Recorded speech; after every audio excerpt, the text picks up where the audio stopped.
For years, some of the world's richest people have hidden their wealth in prominent offshore tax havens in places like the Bahamas or Belize. Now, a new investigation reveals the involvement that the United States and prominent world leaders have in the secretive world.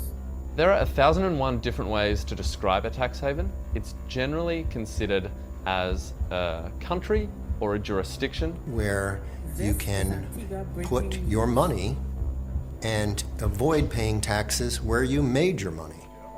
A team of reporters from the International Consortium of Investigative Journalists, The Washington Post, and hundreds of reporters around the world unearthed secrets from millions of documents.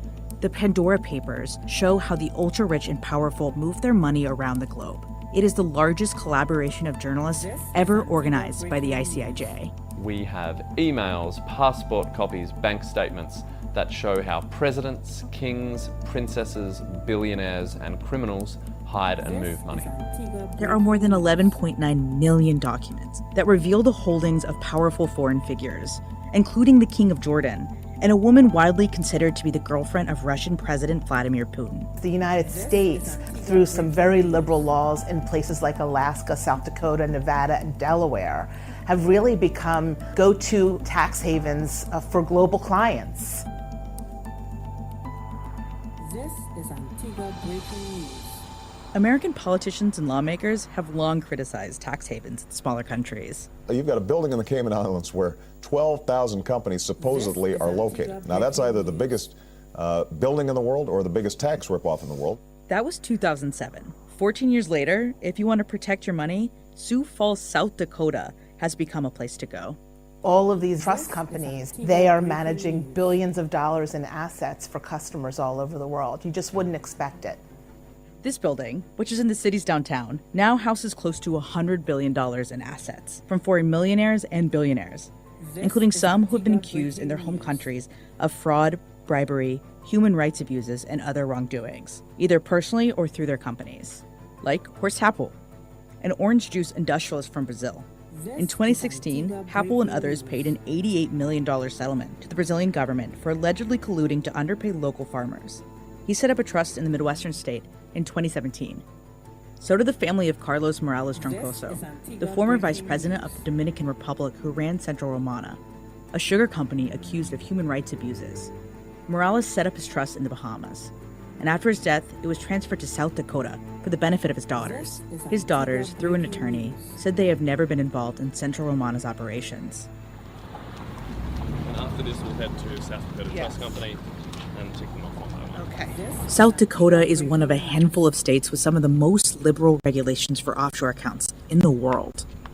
This is a state that hasn't been traditionally wealthy, and so when lawyers proposed to lawmakers in South Dakota to change legislation to turn South Dakota into a tax haven, many of these lawmakers were convinced that jobs and money would follow. Our investigation has shown that that's far from being the case. U.S. law requires trust companies to confirm the identities of clients, but it provides little guidance on who to accept and who to turn away. The Pandora Papers also expose how U.S. citizens move their money outside the country while facing criminal investigations or costly lawsuits. This is where Glenn Godfrey comes in. His companies in Belize have set up trusts, bank accounts, and corporations for an alleged murderer, a high-profile child sex offender, a mob associate connected to the Colombo crime family in New York, and a self-described constitutionalist who solicited the murder of a judge, a prosecutor, and an IRS agent. Godfrey has not responded to multiple requests for comment. It's very difficult for prosecutors to track money offshore for all kinds of reasons. A lack of cooperation from the governments of tax havens like Belize, to just not having the time or the resources. Tax havens are legal. For example, businesses use them to reduce their tax burden, and countries use them to spur investment. But sometimes trusts are used for improper reasons and for criminal activity. Tax havens in and of themselves are legal, but tax havens have been used over the years for illegal purposes, for hiding money from authorities, avoiding taxes that you owe, parking illicit gains from white-collar crime, or for politicians to disguise payments that are part of corruption. So while it might not be illegal in every case, It's highly problematic in terms of ethics, and it's highly problematic.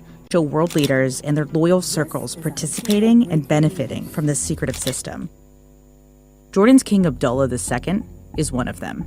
Over the past decade, as billions of dollars in American aid poured into his country, a secret stream of money flowed in the opposite direction. Companies associated with Abdullah spent millions to buy extravagant homes in the United States.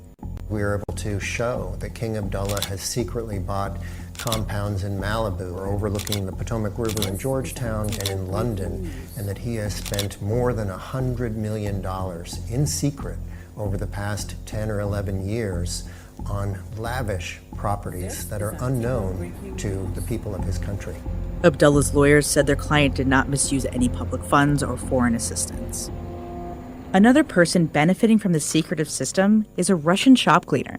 Previously undisclosed financial records, combined with local tax documents, show that Svetlana Krivenalgeek became the hidden owner of a luxury condominium in Monaco nearly 20 years ago, just months after giving birth to a girl. The child was born at a time when she was in a secret, years-long personal relationship with Russian President Vladimir Putin, according to a 2020 Russian media report.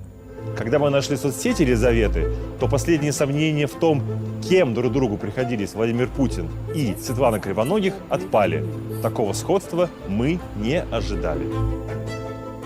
She, within months of giving birth to this girl, came into possession of a shell company which owned a pretty impressive apartment overlooking the Mediterranean in Monte Carlo. A Kremlin spokesman did not respond to a request for comment submitted by the ICIJ on behalf of the Post and other partner media organizations in the Pandora Project.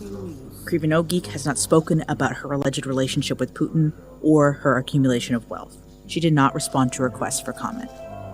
It's estimated that corporations and the super wealthy have stashed away as much as $32 trillion, untaxed or at a very low rate. This does not include real estate, art, and jewels. That's more than the United States' total gross domestic product in 2020, and more than 10 times the current U.S. budget deficit. Antiguan breaking news.